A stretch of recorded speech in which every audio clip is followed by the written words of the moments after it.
It is the 11 Dubcast. I'm Johnny. He's George, the omniscient George. I wouldn't say omnipotent. I don't know that you have all knowledge or all power, but you do have all knowledge. Apparently, I am all knowing. You are all knowing, all seeing. I am the oracle of the 11 Warriors podcasting universe. Yeah, I'm not predicting these things. I guess we can continue. We are still beating fake Pod Wednesdays. Yeah, there on you aggregate. Go. I'm carrying the weight for us, but we're I'll just ride your coattails. We can still claim that Dubcast knows ball because at least one of us does, and that's fine. Right. And I can just go ahead and latch onto that. So yeah, Ohio State beat Purdue. I think probably a result most people saw coming. I don't think it was a shock too terribly many of us. The question was going to be, do they cover 38 point spread or not? And they did. And they did. It was going to be tricky because this is. I wasn't aware at the time that Purdue, I guess, was down to like their third string quarterback. But at the same time, it was like this team just randomly put up 49 points on Illinois the week before they played Michigan, which has a pretty good defense. Why we read all those Michigan message board meltdowns a couple weeks ago. It was like, oh my God, how can we not figure out this convoluted puzzle that is the Illini defense when even lowly Purdue could? So it was a matter of, okay, is this going to be the Purdue that showed up for that game on the road, or is this going to be the Purdue that hosted Oregon and got shut out the following week? And, I figured Ohio State's probably closer to Oregon in talent than the Illini in many respects. So I'll say that they, get another shutout, and that's what ended up happening. So. Yeah, they got the shutout. They looked really good on defense. They looked really good on offense. First time since 2014 they've had two shutouts in the same season. Pretty wild. That season ended up turning out pretty well for Ohio State, if I remember correctly. Serves, so I wouldn't be too terribly upset if that ended up happening again. There was no Purdue like dark magic that took place in Ohio State, and there was no creepiness, no spookiness that happened. It was just all that takes place in West Lafayette. That's never a thing in Ohio State. That's true. That's true. Purdue Pete comes out of the tall grasses and the corn and starts does his blood sacrifices, but only in West Lafayette. In Columbus, everything worked out pretty well. Ohio State won very easily, 45-0. I don't know. I mean, there isn't a ton to talk about it because just from start to finish, it was just efficient. Some people on social media was saying we're complaining about, not complaining, but just noting that Ohio State is one of these teams that can win by 45 points and still put you to sleep while doing it. Like they just have this very pedestrian way of destroying teams. And a lot of times I kind of like, I turn my nose up at that because it's such a backhanded compliment. But I got to be honest, I fell asleep about 2/3 of the way through the third quarter. You know who was pretty good at doing that? The team that won the national championship last year. So what a terrible quality to have for a team. Right. You could just boringly bludgeon every team you play into submission. Exactly. And so you had a bunch of really good performances that ended up to an incredible performance. Will Howard did everything expected of him. It's funny because Will Howard had such a great game. Except otherwise, not trip over his own feet. Well, right. Well, he didn't trip over his own feet. It's the freaking turf that has been apparently coated with canola oil or something like that. All right. Just put in real grass. I don't know. But he had an incredible game. And then the only thing people really want to talk about is the fact that he missed on a long bomb to, I think, Carnell Tate. And, otherwise he was unbelievable. He had a great game. And I think he completed a pass to Carnell Tate on his very next attempt for a first down. So, of course. Yeah. So they got to do that. Jeremiah Smith, of course, setting freshman receiving records, both in total receptions and touchdowns. Chris Carter's records have fallen in that respect. And that's again expected. So he has great awareness for the Ohio State freshman receiver record book, but apparently no awareness for where the first down marker is. Right. But getting touchdowns, the Mecca had a TD, again, just you have a list of things that you want to see from Ohio State, and they just check. I would have liked to seen Judkins do a little bit better on the ground, but Henderson made up for it by just running all over people. They got him involved in the passing game too, and that was cool to see. I like that because he's such an effective pass catcher. They need to incorporate that in the offense more often. Defensively, I mean, what else could they have done? I mean, obviously it's a shutout, and there were some drives, I think, where Purdue put it together a little bit. I mean, it's not like they didn't advance past Ohio State's 50 or something like that. You see games like that where it's just obviously one defense just keying in on an offense and they're not able to do anything. Purdue was able to do some stuff. They were able to complete some long passes. There were some spectacular catches that their wide receivers had that I don't think Ohio State's defensive backs could have done anything about. But that's a big fat goose egg on the board, and I can't complain about that. I could have relative to the defense, I could have done with less DPI, particularly from one Igbinosin. No, more DPI.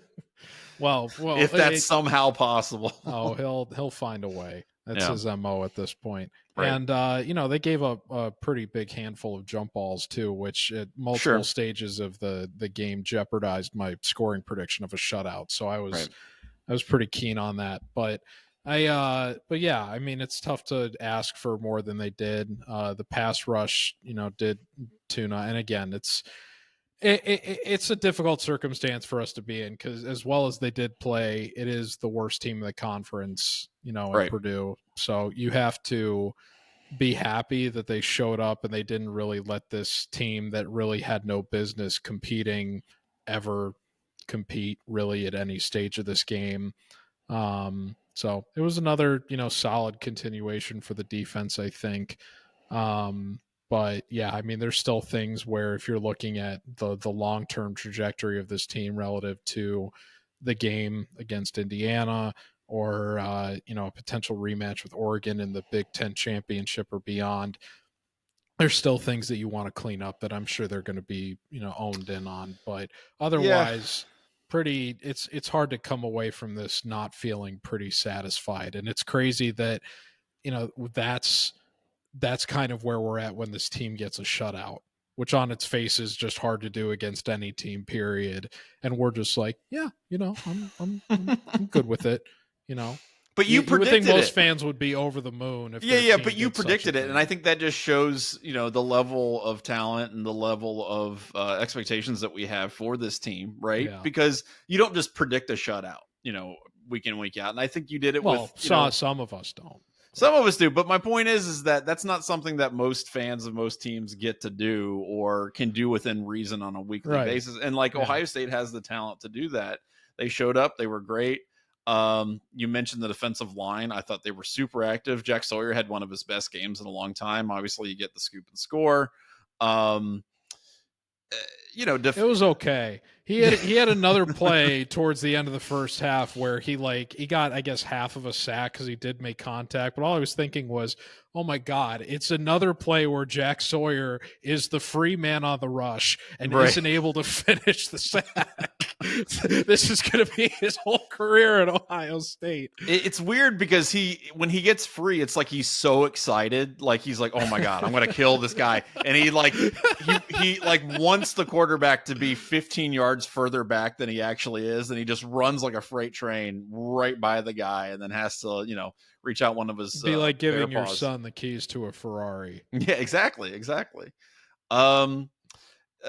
Caleb Downs had another great game. Linebackers in general, I thought, played well, with the exception of CJ Hicks, but we're not going to talk about that. And that was, and I know he was there was some talk about him being frustrated after the game and maybe how he doesn't fit in super well with the current scheme or whatever. But, the thing about CJ Hicks is that he's had a lot of opportunities in a lot of different ways to show his impact on the field, and he hasn't done it. And it's been a while. It's been years at this point. And I'm not trying to crap on the dude or anything like that, but maybe he just, I don't think it's going to happen for him, right? You could put him on the edge every down. You could have him do X, Y, and Z. I don't know that it's going to get significantly better for the guy. And, when you see dudes like Caden Curry and some of these other dudes come in and Melton and who have really good plays and do really good things in their limited playing time, you can't just give somebody multiple chances over and over and over again because they've been around a while. You got to play, the best guys that you got. Well, the concern specifically for Hicks, like for those that aren't aware, there was a video that emerged from the post game. I think it was captured from the beat that represents Letterman Row, and they were, they were observing Hicks, trying to meander off with about a half dozen boxes of pizza, and that wasn't the issue. They just happened to catch him in the act, and let him live. No, first of all, I heartily endorse him doing that. There is nothing wrong whatsoever with that at all. Yeah, no, especially who's among us. Who in college did not cradle several boxes of pizza at one point or another? That is not what we would call particularly after an Ohio State win. Correct. Anyway, that's just setting the table. They were kind of giving him, they were kidding around with him about it. And Hicks, I think he picked up that they were kidding, but he was still clearly not in a good mood where he didn't really want to kid around with them with it. But they kept asking him questions. And then he eventually said something to the point of, they need to put me on the effing edge. Right. So expressing frustration with his role, not necessarily relative to playing time, but just in the way that he's being utilized. Right. So it was interesting that the player was just being so transparently forthright about being frustrated with that. You don't get that kind of honesty usually, especially in the post game of a blowout win. You know what I mean? So it was interesting. It was an interesting moment. Well, he had been caught red-handed with all that pizza, and so he, the emperor had no clothes. Sure, but it, it's interesting though because this. Been kind of a theme under Ryan Day, hasn't it, with linebackers that you're expecting to be more talented or contribute more than they have, eventually end up getting to the point where they're just openly frustrated with their performance. Who was that guy? Who was that guy that just straight up left in the middle of the game and eventually got kicked off the team? I can't remember his name. Yeah, and transferred I know you're down talking to about a lower. I think his name started with a K. Yeah, but there's also been guys who have kind of popped out of nowhere and been huge contributors, and you don't really expect it. And it's interesting how that's kind of worked out. Well, then I was going to say Terada Mitchell is another example. Terada Mitchell, yeah. Yeah, and that's, the thing is, you're always going to have guys who don't necessarily pan out, right? That is just a fact of having, 100 people on your team and recruiting dozens every year and all that kind of stuff. They're not all going to be hits. But you do try to get everybody in the best position to succeed. Like I said, with Hicks, I just don't know what else he can do that maybe somebody else can't also do on the field, maybe a little bit better. No, but I'm saying when it becomes a theme out of one, it's one thing if it's, sporadically happening in different areas of a team, different sides of the ball, that could be a problem, but it could also be circumstance. When it's a consistent theme, especially when there's not only underproduction, but then frustration from the players themselves, and it's all coming out of the same position group within successive seasons, that's a point at which you say what's really going on here, right? Because this was a problem even before Knowles got here, and now it's kind of been a continuation of the same theme, and you just wonder why haven't they been able to get the most out of the talent that they have at the linebacker position? And I'll give you another example, even for a guy that didn't really vocalize it, but it played out kind of in the trade market in the NFL in the last week. Baron Browning was never able to make the jump ahead of Tough Borland. Right. And going into their careers between Browning and Cooper, you wouldn't have guessed that Cooper was going to be the guy to ink a multi-million-dollar deal with the team that I can't remember if he drafted or if he was a UDFA with the Broncos, but I know Browning was a draft pick, and now he's been since made into trade fodder the same week that Cooper ends up signing a long-term deal. If you told me between those two guys that Browning wasn't going to be the one to work out long-term based on the talent that they never quite were able to get out of him at Ohio State, I mean, I wouldn't have guessed it would be Cooper to be the one with the long-term trajectory. Oh no, I don't think anybody would have. And the thing is, but I'm just saying that's the theme of not getting the most out of the talent at that position group. Well, at some point you have to ask, like, what's really going on here? Why can't you do this? And to your point, I think when you judge that kind of thing, it really does have to be based on production, right? Like, what are you seeing from the current group right now? Is that the level of talent? Is that the level of production that you want to see? Now, I think, a guy like Cody Simon has played really well this season. I think he's done a great job. I also think that is, not like that as a unit. They're not really quite up to the standard that you want to see. I don't think anybody expected that we would be advocating for Gabe Powers to get playing time over CJ Hicks. No, exactly. And that's, yes, exactly right. And so that is kind of a weird situation. Now, again, we're kind of like, we're saying all of this after a 45-0 shutout, but we're also holding it to the standard of, can you go back and beat Oregon, right? Can you make sure that you win the Big Ten? Are you going to make some noise in the college football playoff? And when it gets to that level, you expect every unit of your team to be elite, because that's really, that's the standard that you're holding yourself against. And it's a nice problem to have that there aren't too many other positions that Ohio State has, too many unit groups that you're like, oh no, we got to worry about these guys. I mean, we've talked about the offensive line to death, obviously, but otherwise, like, am I concerned about the wide receivers? No. Am I concerned about the running backs? No. Am I concerned about the quarterback? A little bit, but not that much. Am I concerned about the defensive line? This past week was him falling over himself. Yeah. Am I concerned about, the defensive backs? No, not really. Like, that's, the site. I am. Well, okay, you can be, but the safeties best, I would say, overall, maybe the best position. Well, it was funny because, like, I've been freaking out about Indiana for like 2 months now, and then I think it was. Oh, we're going to talk about that. I think it was Matt, like, who said something to the effect of, like, as long as the defense is ready to cover like fade routes or whatever, I think that they'll probably handle them the way that they always had. And I just had to immediately respond with, like, that sounds exactly like the kind of route Igbinosun would commit pass interference on. That's the route I'm worried about. Getting beat on a fader. So the over-under is at 3 for Igbinosun defensive pass interference. Hell yeah, let's go. We'll get to Indiana later on in the podcast. Their matchup against Michigan was exquisite. I loved every second. I know you enjoyed it. It was exactly what I wanted as an Ohio State fan. It was perfect, really. So I don't know. Look, Purdue's bad. Purdue's really bad, and Ohio State is very good, and that's kind of what you get when you get a terrible team against a very good team. But I enjoyed it nonetheless. And now they get to go to Wrigley and play Northwestern, which fine, I guess. I had forgotten that the teams have to play offense going in the same direction because of how stupid the layout is. It's a terrible place. It was a terrible place to watch a football game 10 years ago. And even when I went for Illinois versus Northwestern, and I can't imagine that it's really gotten that much better, even with the renovations to Wrigley Field that have taken place. So that should be fun. Since.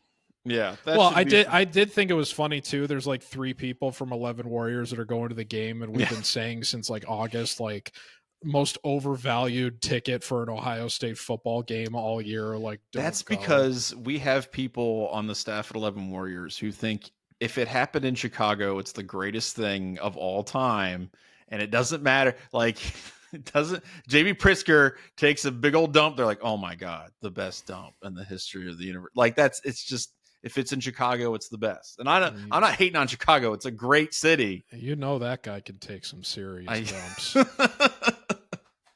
I'm just saying there are other games I would want to go to. That's go ahead and sit in left field and be like 50 yards away from the game. You have to like put out binoculars. Just forget about it. So anyway, they'll play that game. That'll be interesting. At least it's not on the lake. That's oh my God, I can't even imagine what that must be like at this time of year. But yeah, I think maybe I got to get on the shutout train. Maybe I need to start calling I'm thinking about it a lot, but it's because, Northwestern might be even worse than Purdue is offensively, but Northwestern also beat Purdue. So it would stand to reason that, and they were underdogs when they played Purdue too. The tallest ant. Yes, that'd be good.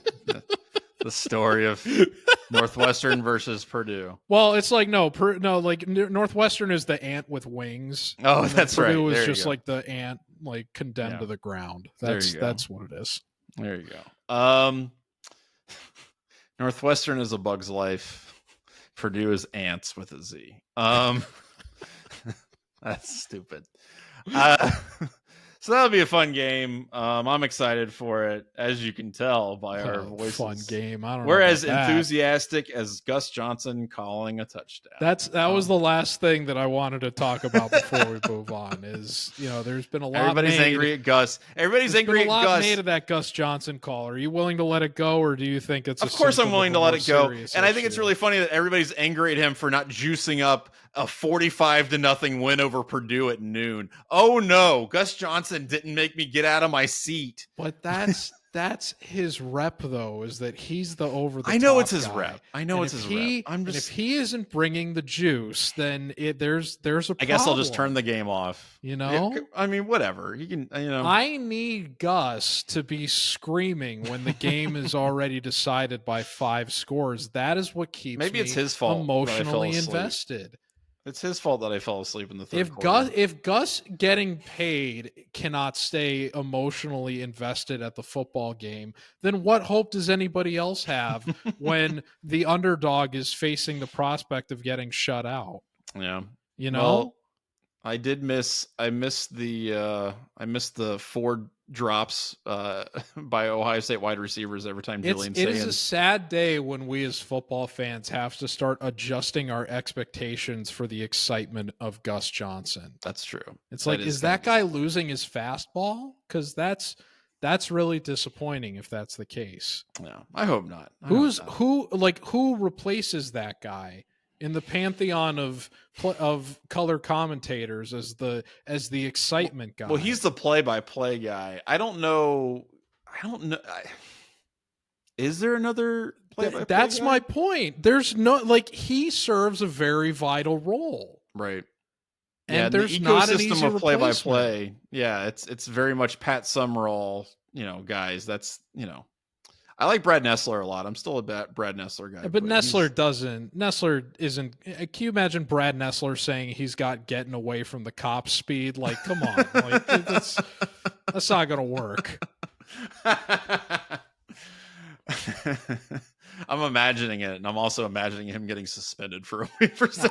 I love Kevin Harlan, but he's firmly the NFL guy, and he had the call of the Chiefs winning on the blocked field goal against the Broncos this past weekend, which was awesome. But he's not going to do any college games. That's true. It would be great if CBS found a way to get him over to doing college games. Now they have the Big Ten thing. I just don't see it happening. Harlan's definitely in my top 3. I love that dude. I think he's really, really good at play. He's fantastic. Every sport that he does, football and basketball. Yes. Well, doesn't he do March Madness stuff? I don't know if he does March Madness, but I know he does the NBA playoffs. He does do the playoffs. Honestly, to me, he's like the voice of the playoffs. I used to think that he was an unheralded brother of in the Marv Albert family tree. Well, they sound exactly alike. He's very similar. It's not, he doesn't quite have I don't know what you would call it. There's some voice quality. It's like you hear it in the imitation of whenever they imitate him on Futurama the nasalness isn't quite as it's pronounced. Not quite there, but there's still the same kind of juice is there, Yeah. Harlan's great. Well, I don't know. Like you said, maybe CBS can get him on some games. It'll be fun in a bun. So yeah, we're looking forward to that. We got a lot of other stuff to talk about, but before we do, we want to make sure that you check out the dry goods store at 11warriors.com. Shirts, hats, stickers, check it out. Good stuff. Hey, Christmas is coming up in looking at my watch, a month and a half ish. So I don't know, maybe get something for that special someone in your life. I'm just saying, Johnny, you need to get us a Dubcast Knows Ball shirt. Oh man, in we the should dry do goods that. store. That's a really good idea. I'll buy it. Please. My mom will buy it. So that's 2 people. I'll wear it on the show. So that's 3 people. I think that justifies I think all the people that wrote in put in an the order. Next segment will probably get one. Yeah, well, you know what? I think that's an idea. I think we need to get into that. So the next segment is Ask Us Anything. I want to remind you that you can ask us literally anything by sending us questions to dubcast at 11warriors.com. DUBCAST at 11warriors.com. And we got a good potpourri. That's really what we always strive for and Ask Us Anything. We have a good potpourri of Ask Us Anything questions. Nice this first one here, variety. Yeah. This first one here is from Kevin, who wants to know, when was the first time Ohio State played that team up north in football? Did Ohio State win?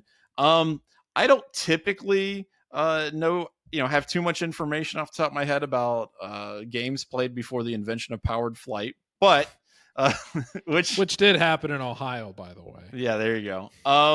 Ohio State and Michigan first played October 16th, 1897. Michigan won 34-0. Gross. In a sport that was probably more like lacrosse without sticks than actual football. I mean, if you think about it, this is during the William McKinley administration. In a game that was more resemblant of the Toledo War. Yeah, exactly. Right. These were just veterans of that who just showed up at a field and just started wailing on each other. The Ohio State got its first tie the next year, or not the next year, but the next time they played in 1900 in Ann Arbor. So that's nice. Wouldn't even be the biggest tie in the history of the rivalry. It would not. But Ohio State did not beat Michigan until 1919 up in Ann Arbor, 13-3. So there you go. Some nice stuff. There's some ground to make up. Yeah. Yeah. Well, that's close. You know what's funny to me about Michigan fans? They simultaneously have the shortest memories of any college fan base and then also the longest memories of any college fan base. They will just be so ecstatic about how they've played against Ohio State the past 3 years and say like, you're the worst. And then try to little brother Ohio State, which makes no freaking sense. And then, when you're like, well, what about like the previous 20 years? And like, it doesn't count. But then if you start, talking about the overall record, suddenly they're like experts on, Yost and all these other guys who, never like ate an ice cream cone because it hadn't been invented yet, like stuff like that. Like they don't, for whatever reason, they can give you all the minutia of every game played, before penicillin was a thing. That's why I was disappointed when they like somewhat discontinued the Michigan Notre Dame rivalry. So I was like, these two teams are so meant for each other. Yes. These are the two fan bases that will never hesitate to brag about their program's accomplishments from the Cretaceous era. Right. Exactly. And like, why would you discontinue for the Gipper? This? Who cares? Back in my day, Timmy Two Hands O'Houlihan won the 1927 matchup from an iron lung. Like nobody cares. Nobody cares. Back when I had to walk 7 miles to the stadium carrying blocks of ice on both my shoulders. That's right. Uphill. Okay, so this is from Bryant. This is a good question. I like this. This is to Dear Time Traveler Johnny, and he referenced an article that I wrote in 2023 where I thought he was going to be going back way further than that. He was calling you Time Traveler Johnny. Well, I'm surprised that he even remembered that I wrote this dumb thing. Which he says it was really good. I appreciate you saying that. I wrote this on January 27th, 2023. And it was a conversation with myself from 2004, seconds learning after Troy Smith allegedly took $500 from a booster. Wow. So time traveling within time traveling of sorts. Yeah. And so the question that Bryant has here is go back in time to the year 2012 and tell yourself about college football in 2024. Which one are you most surprised about? A, Oregon in the Big Ten Championship. B, Indiana with a chance to play for a national championship. C, these are really good options. C, I don't know why I'm doing this. C, 12 teams playing in a playoff bracket. D, Michigan potentially having to vacate 3 straight years of wins over Ohio State. There's a lot going on in that one. Or E, players openly making millions of dollars, and it's not what led to option D above. So which of those would be most shocking to you? It's got to be Indiana. I mean, most people, I think most people listening to this are around our age. They probably do remember, but for anybody that's potentially like younger or like just becoming familiar with Ohio State football, like you may not remember how bad Indiana was. Oh my God. But I mean, they've never won 10 games in a season until this year. They still haven't beaten Ohio State in like the last 29 meetings. Yeah, something like that. Yeah. So it's like, if you were to tell me in 2004 that this team would be in this is in 2012. This is in 2012. So okay, even in 2012. Well, actually, especially in 2012, because then you've got extra years of Indiana being garbage, right? If you were to tell me that Indiana would have a shot or would be ranked in the top 5, period. If you told me that going into this season, I would have been like, oh, well, that's you're an idiot. Wishful thinking for Signetti's boys, right? Maybe a couple. It's top 5 is unbelievable. I mean, for that program, yes. I don't think there's a single Indiana fan that expected them to be this good this season to begin with. Like, when did like playoff or conference expansion begin in earnest? Because they started doing, like, Nebraska was added, I think, in 2011, right? Legends and Leaders was like 2013, I think, right? The rebrand. 2013, I think, was the first season that Maryland and Rutgers were in the conference. So I think it was around that time. So but yeah, Nebraska did get added, I think, a couple years before Maryland and Rutgers did. Yeah. So I wouldn't have been shocked by Oregon in the Big Ten championship. Just because I was like, okay, well, that kind of tracks a little bit. I mean, geographically, it is shocking. Yeah, geographically, yes. I would be more shocked by the fact that the Pac-12 has been dissolved effectively than the Big Ten welcoming Oregon. No. If you had framed it that way and told me the Pac-12 wouldn't exist, I would have been like, what the hell are you talking about? Like, was there a tsunami? Like, what? How did that happen? How did we lose Pac-12 after dark? Yeah, right. Exactly. 12 teams playing in a playoff bracket. A playoff wouldn't have shocked me. People had been talking about it as an option, especially in 2012. Like, even before the first college football playoff, people were bringing that up. Yeah. The actual playoff happened only a couple years after that, so I don't think that would have shocked me too much. Yeah. Michigan potentially having to vacate 3 straight years of wins over Ohio State would have made me both like very angry, but also laugh really hard, just because of the idea that you've got this, the way Michigan fans have always portrayed Ohio State as this down and dirty, willing to do anything to win kind of thing. And the fact that they would have been like on the hook for something like, Signgate and stuff like that I would not have stopped laughing for 20 minutes. But football's cyclical, and I'm not stupid, or naive enough to think that Michigan's like some squeaky clean program. I never bought into that. Players openly making millions of dollars. I would say I expected players to get paid in some way at some point. I don't think I would have anticipated it being this much. Yeah, well, right. Well, yes. And that's what I've been saying. I've been trying to convince my coworkers of this for, like, at this point, years.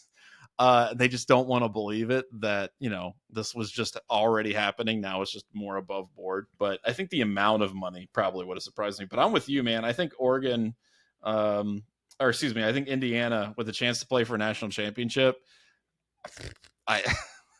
I mean, Indiana was the team that you were like, okay, well, are we going to beat them 50-0 or 48-0? Like, what? Like, those are the two options. And I would have been shocked by that. I think that's pretty wild. So, not too bad. So I'm with you on that one. Great question from Brian. I really appreciate that. I also appreciate a question that says that I wrote something good, even if I don't really believe it. This one's from Jen. Hey, Johnny, and hey, George. What is the worst font and why? Like, which font would you hate to encounter in a dark alley? What a great question. Yeah. Which font most accurately captures the essence of Desmond Howard? Discuss. First of all, he's Comic Sans. Wingdings. Oh, Wingdings. He's the Wingdings. It doesn't capture Howard, but it's the worst font. Yeah. He's the Wingdings, though. He's the variant of Wingdings that nobody knows how to use. Like, it can't even give you like a reasonable picture because it doesn't fit to any of like the codes on like docs or what's the Google crap sheets or whatever the hell they call it. He's the crappy one nobody uses. Worst font. I've made a similar rant years and years ago when I was a teacher. I went on a big honking rant to my fellow sophomore advisors, and then SNL made a skit almost exactly word for word my rant about it, and it freaked me out. But it started writing Gosling, so I had no problem with it. But Papyrus, I freaking hate Papyrus. I don't know why. It's the official font of like day spas and wineries and like it's not kids. Great. It's so bad. And then I'm in Microsoft Word right now, combing through the other options for a more serious the different answer options than Wingdings. But yeah, Papyrus. That is one of the more popular ones. Papyrus is terrible. It's so bad. It's the font of people who don't know anything about fonts but are trying to convince other people that they do. And it's like, dude, just do Arial, whatever, man. Like, don't try to be fancy. It's fine. You don't know what you're doing, and that's okay. When I lived in Japan, it was actually really interesting to me how many storefronts use Comic Sans. And like, because in the United States, obviously it's like, this cheesy crappy kids font that nobody uses and people make fun of.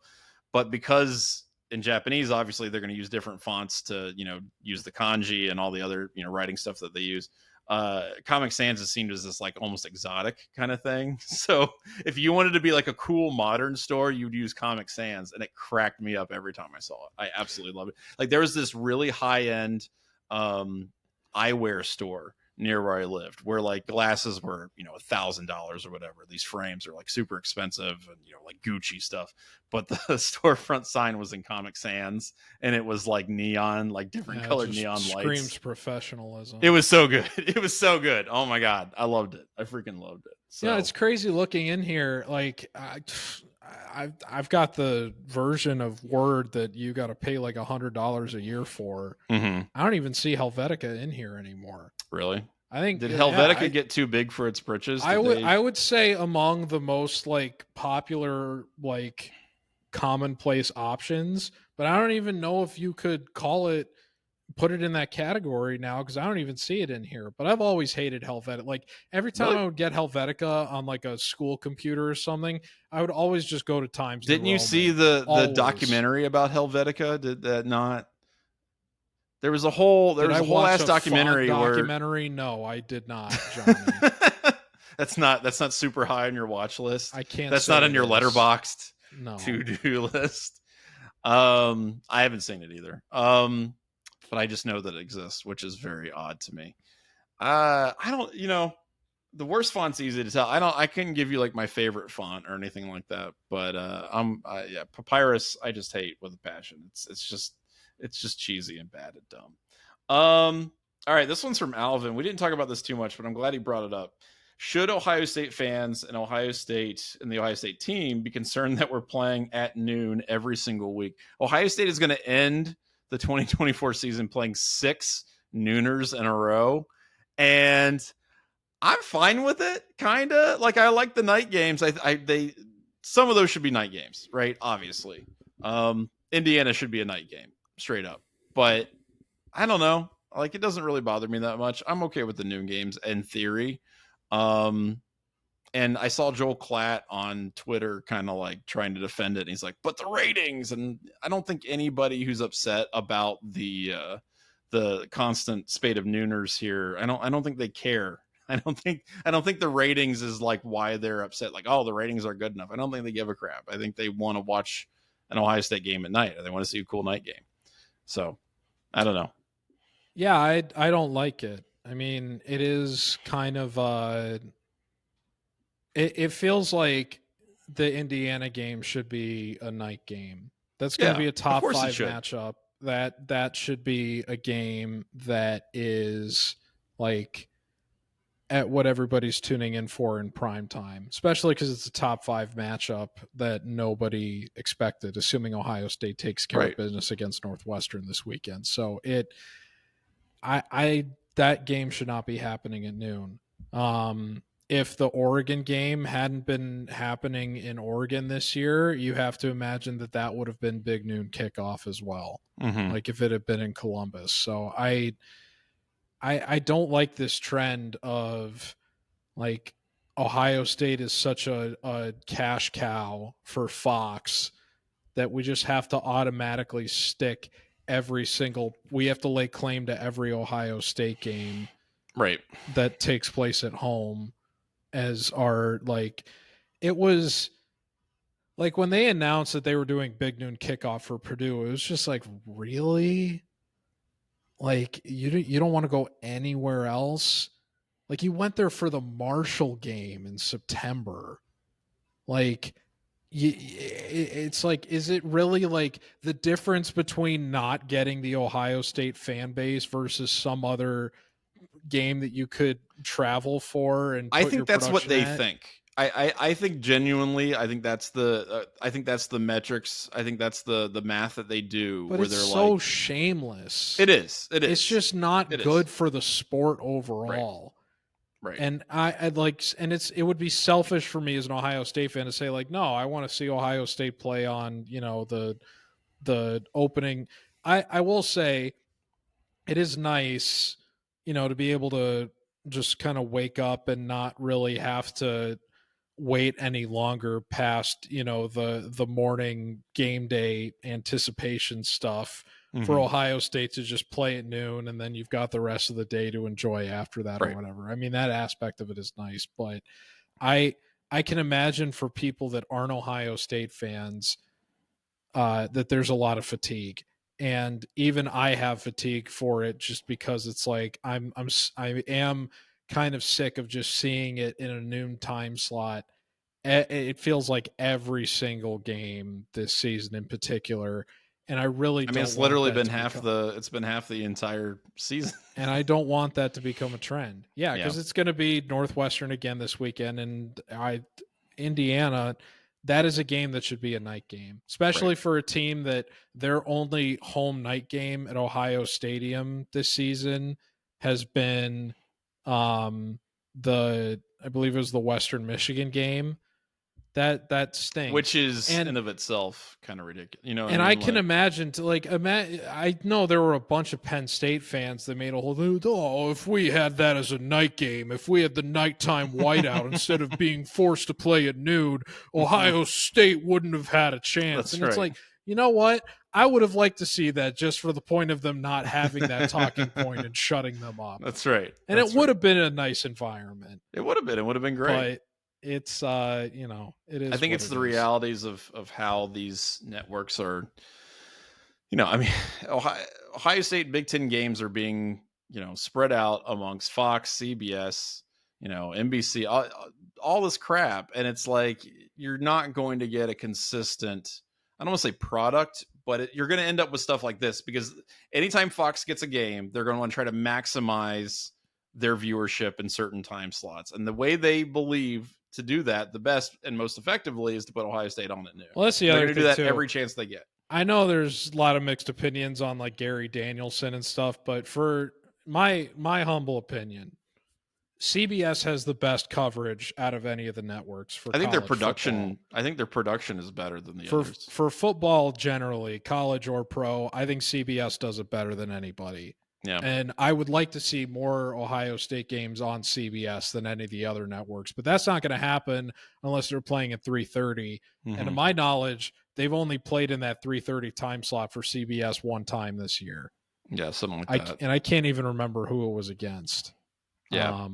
No, I mean, it's just it's unfortunate that you have a team like Ohio State. You've got this top 3 team in the country, and they're not getting these marquee night games that you see all these like SEC teams getting, right? Where it's like, okay, we own that time slot.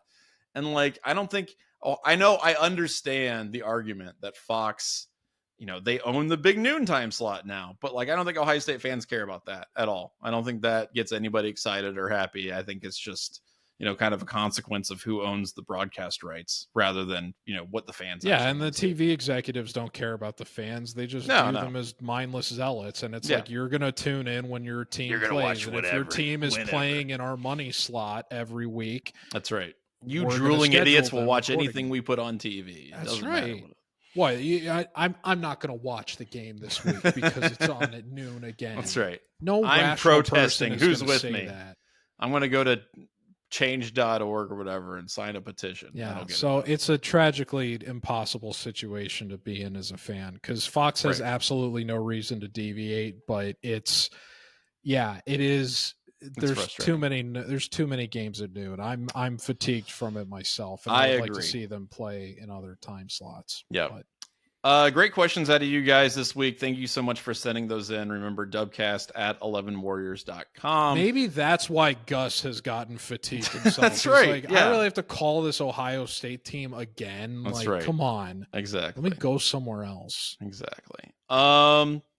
Couple other things we can get into. First of all, men's basketball. Holy crap. We haven't talked about men's basketball very much. Maybe we need to start doing that. We did last week, but while we were recording, they were playing the game. Right.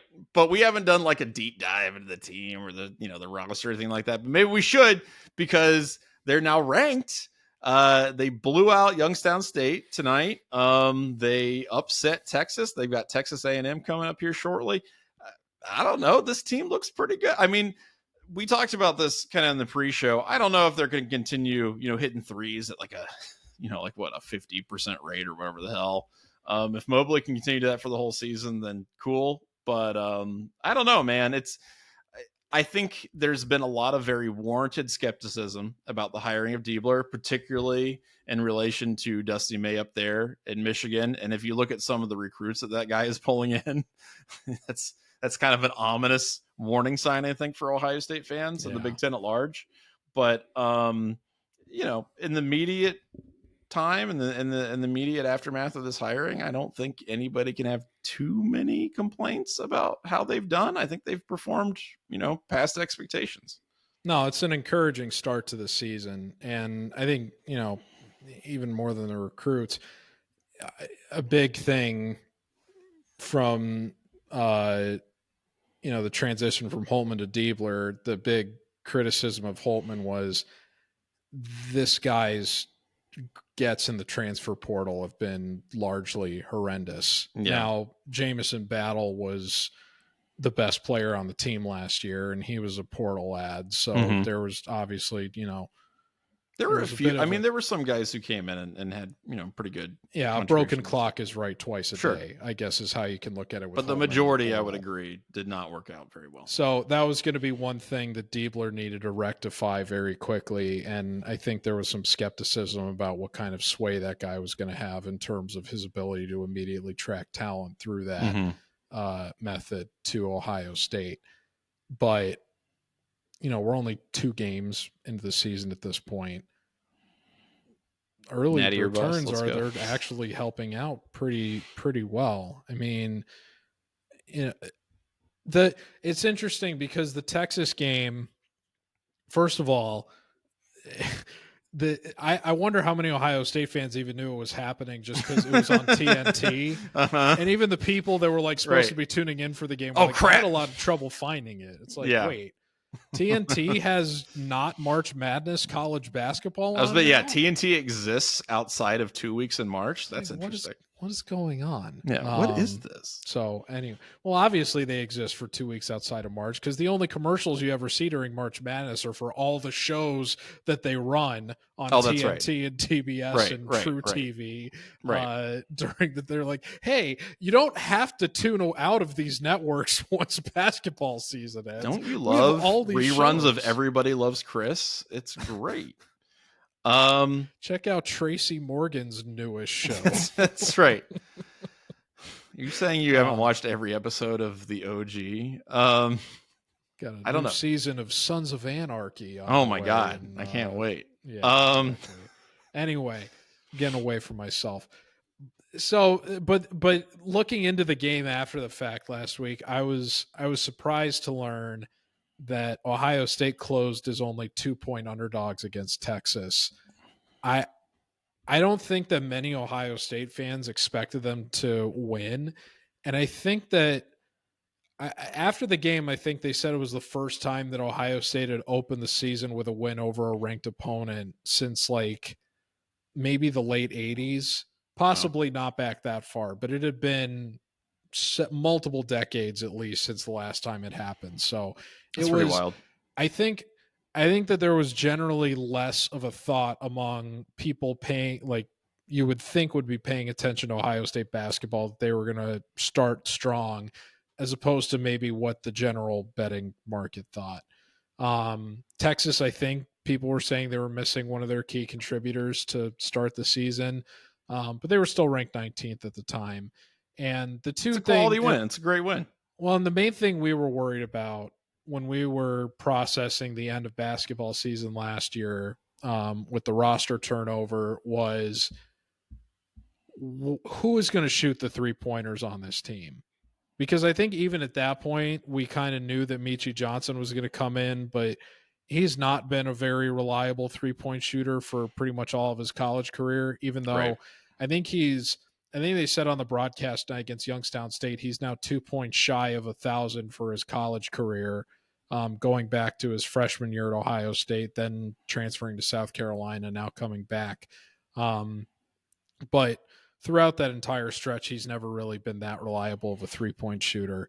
And it's like, yeah, you could say that there's freshman talent coming in. Maybe they can, those guys are going to have to step up, but that's a big ask, even for a sport like basketball, where you have young talent contributing, I think, more immediately in basketball than you typically see in college football. Mm-hmm. It's still, you're basically at that point investing in unknowns in order to get your production out. But man, I mean, Mobley has just absolutely been lights out shooting the ball through the first 2 games. And I mean, my dad, in terms of debriefing me, his own thoughts on the game was like, that guy has a stroke like Curry does. Like and exactly, I was like, well, like Steph Curry. In fact, he's better than Steph Curry. Steph Curry is crap. All right, he didn't say that, but it was encouraging to see a guy with that smooth of a shooting form relative to the Roddy Gale experience that we had to deal with. Well, and the thing is, man, though, like I want to believe. I do too. I'm gonna give it the same respect that I gave Holtman, which is like, wake me up after the new year and we'll see where they're at. And if they they don't lose 8 in a row, then I'll be pleasantly surprised. In January. Yeah, exactly. I'll be pleasantly surprised. And if they do, then it's okay. It's a regression to the mean. But anyway, I'm going to enjoy it right now. I think it's pretty cool that they've come out looking a little bit, a little bit more spicy than people expected. Women's basketball, 12th in the country. They had a ridiculous performance from Jelani Cambridge, dropped 31. I think on like something like 80% shoot. I can't remember what it was, but like really heralded recruit. I mean, she came in, one of the more hyped recruits in the country and showed why pretty much immediately. So that's awesome. I don't know what's going to happen with McGuff and how far they can actually get, because it kind of just feels like they just perennially. Yeah. And some people after that performance are already calling her like the next Juju Watkins or whatever. I'm like, all right, okay. Relax. Come on. Katie Smith there's a big appetite for stars in women's basketball right now. Right. Exactly. Let's let her develop, Yeah. Katie Smith joined the coaching staff on the women's program, which is really cool. Katie Smith, by the way, friend of the program, friend of the Dubcast. We had her on once several years ago, and she is one of the nicest people we've had. She is fantastic. Also, has tons of really funny stories before we're recording that I enjoyed very much as well. So she's great. And I think she's going to do a lot of good things for Ohio State basketball. So that'll be cool to see. Couple of national things we want to get into. there were some upsets. There were some interesting games going on nationally. Georgia Tech, Miami was playing with fire all season. Georgia Tech finally burned them. I was kind of glad to see that because I just feel like Miami did not deserve the rating that they had. Cam Ward's a really good quarterback, but he's all over the place sometimes. And I don't know. I was kind of glad that hype train derailed a little bit. They're still really good. They're still going to have all the opportunities to make noise in the playoffs, but I just like seeing that. I thought that was good. I still think I would have rather had Cam Ward than Will Howard, but I mean, you know what? We're gonna see how that plays out here in the next few weeks. Ole Miss takes down Georgia. Tell you about quarterbacks who have not looked like they were perceived to be at the beginning of the season. Carson Beck, I don't know what the hell's going on with that dude. Falling off a freaking cliff. Look, Ole Miss stomped Georgia, and I really don't think either team looked all that great. Jackson Dart was the best player for either team, and I know some people are like in awe of his legs and whatever, but the guy completed like barely half of his passes, and he was probably the best player on the field. So I don't know what that says about both teams. Alabama crushed LSU. I don't want Alabama. I just want Alabama out of the national championship picture just for one freaking year. But on the other hand, I will never complain about Brian Kelly getting just annihilated, particularly at home. They said that was the first night game at home that he's lost at LSU. That rules. That's crazy to me. How many years though? How many years is that? It can't be that many, I think this is his third year there. Okay. But I still can't believe it's not like they've been in the college football playoff or anything. Sure. It's like, how is that the first time they've lost at night at home under Kelly? Nah. It's crazy to me. Yeah. He made it that long. Everybody's back on the Jalen Milroe train. He apparently is great now, whereas I'm sure in a couple of weeks he'll be terrible again. But for I guess a week, he's now the Heisman front runner just because people feel like it. He had one really long run, and he played really well, but I'm not sold on that dude. I know a lot of people think he's. It's funny. We're doing the same thing to LSU that everybody likes to do to Penn State. That's Ohio true. State beats them. That's true. Yeah, Alabama won, but how good is LSU really? Exactly. You know? Good point. Yeah, you beat Ryan Day. You beat a top 5 team, but it's it's Penn State. That's right. What I'm saying is Brian Kelly is the James Franklin of the SEC. That's actually a great comparison. That is an excellent comparison. Brian Kelly, a guy who has never really won anything of note. Yes, no, that's a perfect comparison. He'll beat up on crappy teams and lose against teams that actually have a pulse every single time. That's perfect. I love that. And then lastly, James Franklin grinds on his recruits at least. Yeah, that's right. No, he commits plenty of other grievances in that department. Yeah, but yeah.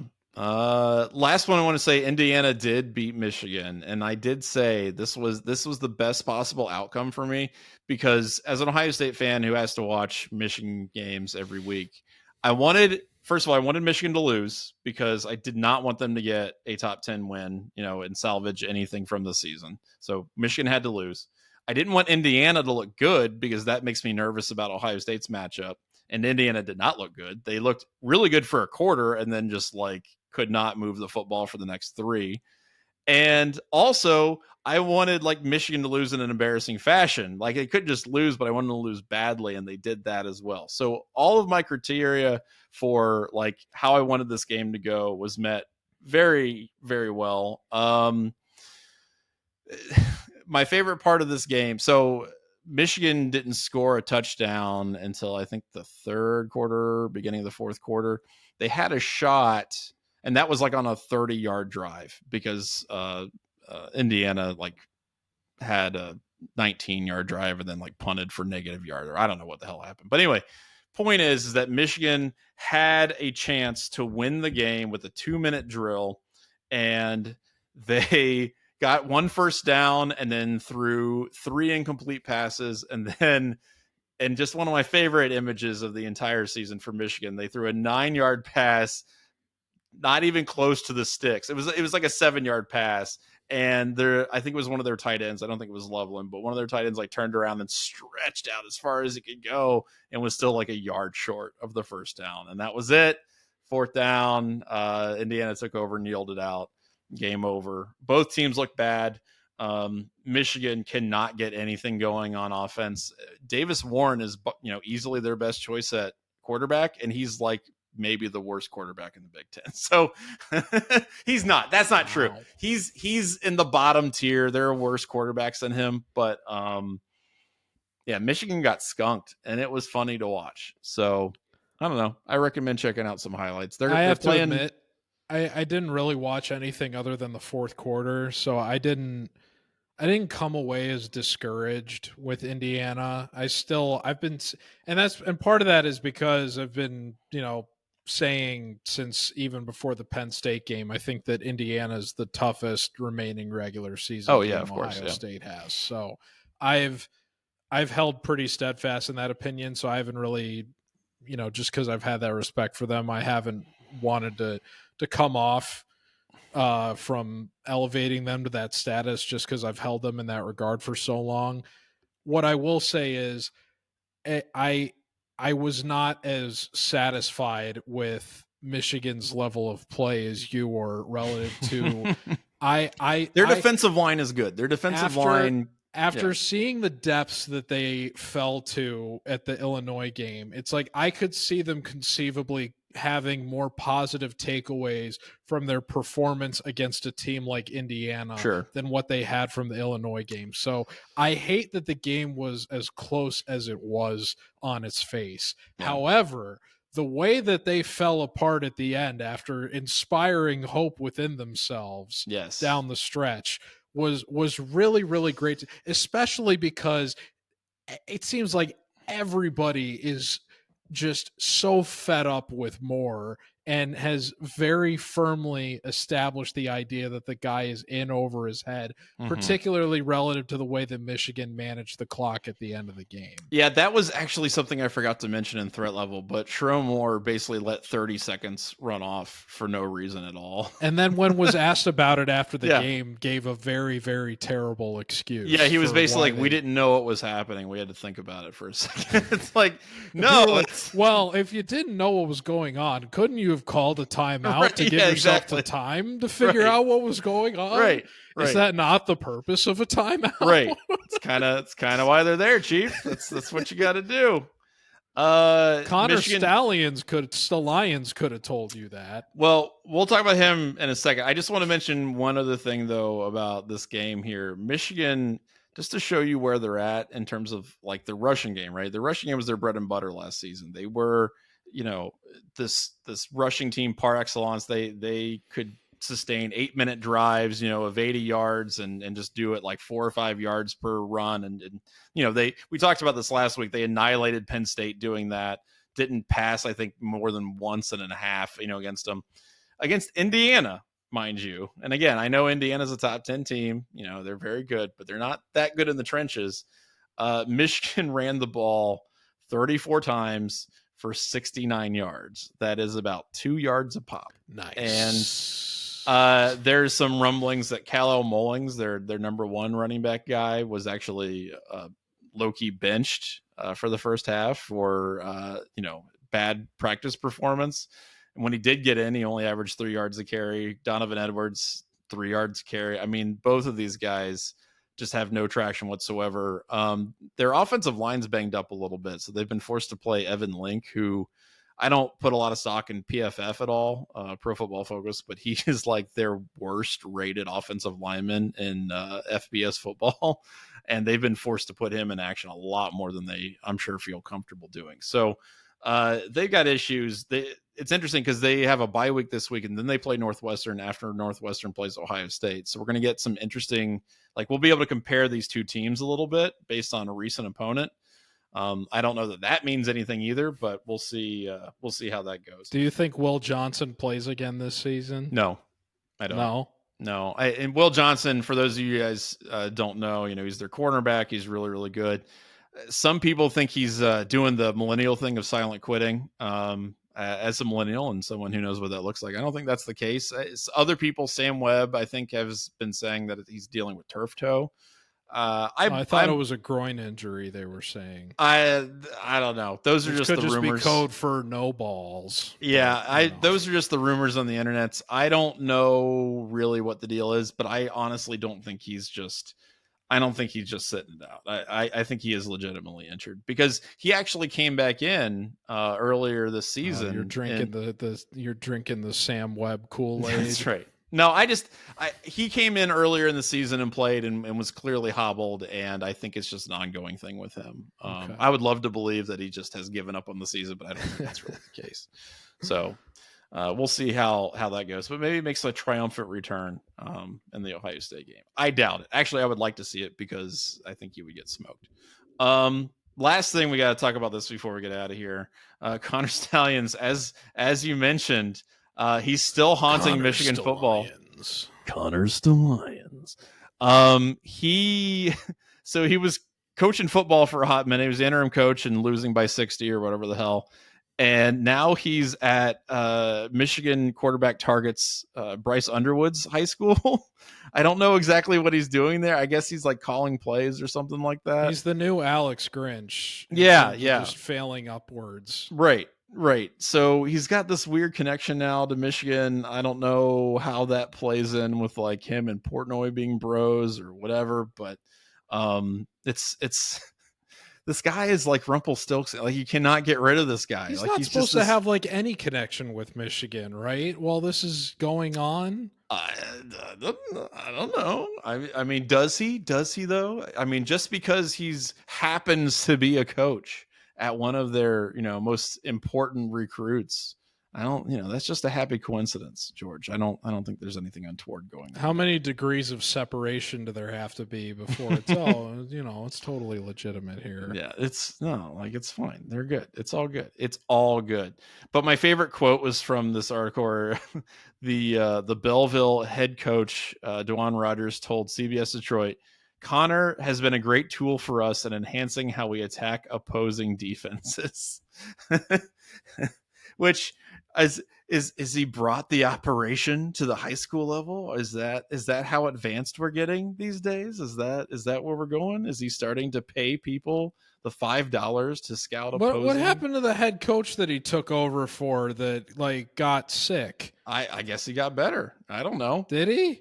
I don't know. Maybe he's doing some kind of I think Stalions talented Mr. Ripley kind of thing. I don't know. I think Stalions poisoned him, and he's implementing some sort of psychological warfare that just allows him to continue to get these That's how he's climbing in the ranks of the high school world. You know what though? Isn't that just par for the course? Isn't that just par for the course for every crappy football coach, like that they just survive forever and that they just find another job no matter how bad they are? Like you mentioned Alex Grinch, who is still gainfully employed somehow. Yeah.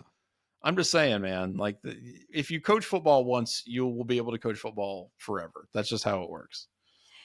But most coaches at least have some sort of glimmer of success. Well, he did. This guy was. What are you talking about? He won a national championship. So I'm looking forward to following Mr. Stalions' career. I think that'll be a lot of fun to watch, particularly if Michigan ends up actually getting Underwood. I really hope that they don't at this point because that would. I want them to just respond to the NOA already. Yes, and maybe they'll do that in the bye week. I want the punishment handed out, and then I never want to have to talk about this slime ball again. Yeah. I'm excited. This shameless. I really hope they put it out during the bye week, but we'll see. I mean, the other funnier option is during the week of the game. So, it's coming up. The time is running out. I said it before. Program. I feel like after the way their season's gone, if you want to save a little bit of face, you got to do it during their week of the Northwestern game. You cannot wait until the week of the game and then risk getting slapped silly by Ohio State, and then that just makes you look like a total embarrassment. No, I agree. If they're going to do it, they should probably do it this way. Now the last note about, because it's funny you bring up Portnoy, is that there's rumors that Bryce Underwood is going to command something like an 8-figure NIL deal. How likely do you think that is? Not at all likely. Yeah. I don't see that. I mean, again, I know slightly more than most people about NIL and what people are getting paid and whatnot. And when I say slightly, I mean very slightly, but slightly more. 10 figures is stupid. I don't see that happening at all. I don't see that happening. Even when Portnoy's already. Or wait, did I say 10? You said 8 figures, right? I said 8 figures. I didn't even say 10 million. Yeah, would be 8 figures. Floated, but I don't see that. I don't see that. That's the floor for 8 figures. I think that's a stupid amount of money, and I don't think that. Let me put it this way: even with Portnoy committing $3 million a year to getting Michigan a quarterback, you don't think that's a ridiculous figure? I do think it's a ridiculous figure, and I don't see it happening. Okay. Let me put it this way: if that does happen, and I'm not saying Portnoy is going to pay it, but if anybody pays that much for any one player, he would pay more power that. to him. He's stupid and desperate enough to pay that. I don't know if he has that much money, but that's a lot of money. Yeah, I don't know. I think that's a bit much, but we'll see. Who knows? Who knows where the NIL's going? I could be completely proven wrong. All right, he's so got that's enough to pay Underwood's high school to put Stalions on That's staff. That's right. You got the plan. Stage 1 complete. So that's the Dubcast for this week. We will be back next week to talk about all the fun and enjoyment of playing football in a baseball stadium. But until then, I'm Johnny. I'm George. And we'll see you next time. Take care, folks.